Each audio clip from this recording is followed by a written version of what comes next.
Ինչ եք անում դուք, հարգելի դեսպանատուն, հարգելի արտգործ նախարարություն։ Դուք ասում եք, առաջարկում եք հարգելի ՀՀ քաղաքացի վճարի $1200-1500 տրանսֆերը անվճար պետության կողմից։ Սա է ժողովրդին օգնելը, ՀՀ քաղաքացին օգնել, այսինքն այս իրավիճակից օգտվելն է, շահույթ ունենալն է կարևոր, թե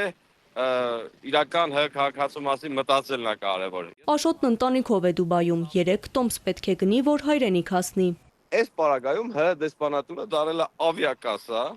որը վաճառում է տոմսեր, ասում է խնդրեմ, եթե ունես տոմսեր,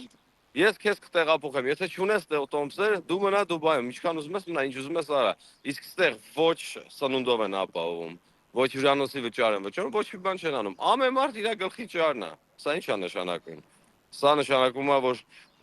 մեր պետության ներկայացուցիչը դեսպանատունը մեր կողքին է, մեր հետ է միասին։